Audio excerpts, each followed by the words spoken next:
You're fired. And frankly, you're replaceable. It started with a whisper, a gut feeling. That strange, quiet hum your instincts make right before your world is about to shatter. I was sitting in my cubicle, just like I had for 15 years, clutching a lukewarm coffee and pretending to care about the latest quarterly projections. Then, I saw her. My wife, Victoria, striding across the office floor like she owned every single inch of it, and in a way she did. She'd just been named vice president after a huge corporate restructuring. You know, the ones that always leave a few bodies on the floor? I just didn't realize one of those bodies was going to be mine. She stopped right at my cubicle wall, tapping her glossy red nails against the cheap paneling. Suddenly, the whole office went silent. Everyone tried to look busy, pretending they weren't staring, but every neck in that room was craned in our direction.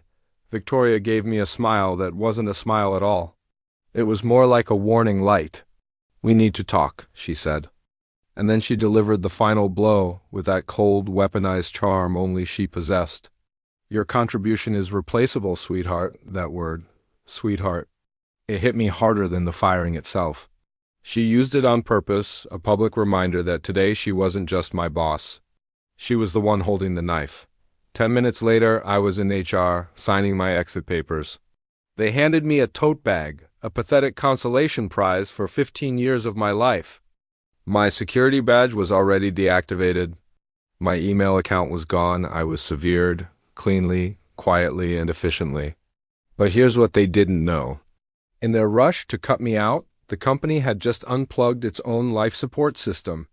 Because tucked away in my desk, the one security was probably rummaging through right now were 15 years' worth of personal client contracts, late-night strategy notes, and one very, very important binder, the Zenith system. My system. A relationship methodology I had perfected over years of solving impossible problems, taking phone calls and building unbreakable trust with our biggest clients. Here's the kicker, I never sold it to the company. I licensed it yearly, and the license was revocable, which as of my termination, it now was. But wait, it gets better. 4 of our biggest clients had specific clauses in their contracts naming me, not the company, not a successor, but me personally as the key person required to manage their accounts. If the key person is removed, they have every right to walk away. Victoria never read those clauses. Or maybe she just assumed I'd never have the guts to use them. She assumed wrong.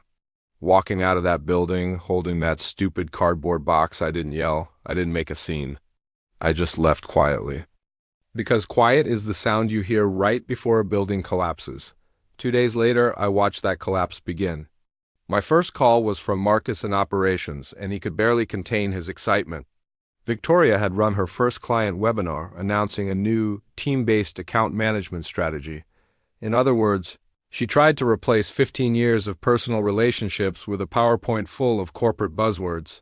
The reaction was immediate and brutal. David Richards, the bluntest man I have ever met, typed directly into the webinar chat for everyone to see, "Where's my real account manager?" When Victoria launched into her corporate speech about updated structures, he replied simply, "This is nonsense," and left the call. An hour later, his company officially filed for termination, citing the key person clause. Just like that, $18 million of annual revenue vanished. And the avalanche had just started.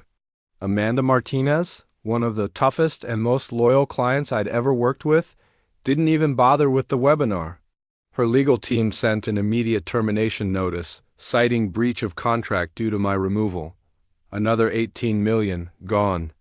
Then Peterson Industries followed suit. Another $24 million evaporated in a single phone call. Within 1 week, the company had hemorrhaged $80 million.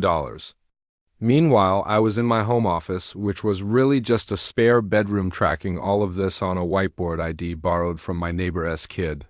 Watching each domino fall felt like justice, slow and deliberate. By the 9th day, my phone rang. It was the CEO, Jonathan Hayes. He didn't waste time with pleasantries.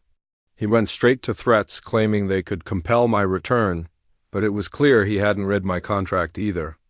The moment they fired me without cause, they voided my non-compete agreement, I was a free agent.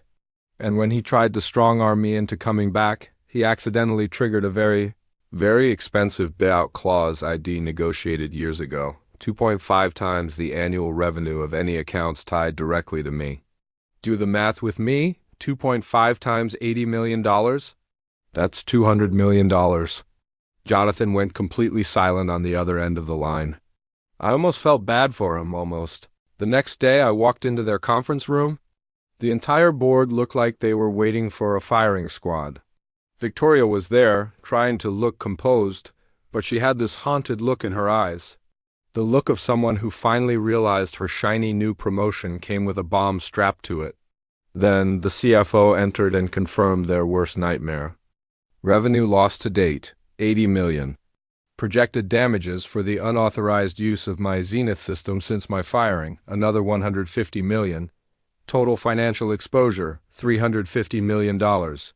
I saw the color drain from Victoria's face. I slid 2 envelopes across the polished table. Option A, they hire me back as an external consultant at $900 an hour, paid up front. They reinstate my Zenith license at triple the original rate. They issue a public apology for my wrongful termination. And Victoria resigns. Immediately. Option B, they refuse. I walk across the street and sign the offer already on the table from their biggest competitor, who was offering me equity, total autonomy, and the legal green light to bring all 4 of my clients with me. Then I pursue the full $350 million in damages. Victoria gasped, calling it blackmail. Their own attorney corrected her. He called it a remarkably generous settlement. They chose option of Victoria, submitted her resignation before sunset. For the next 6 months, I was a ghost in their machine, rebuilding their most critical client relationships at consulting rates that would make a surgeon jealous. Then, when the foundation was stable again, I resigned on my own terms. I accepted the partnership at the competitor firm. 3 of my major clients followed me without a second thought.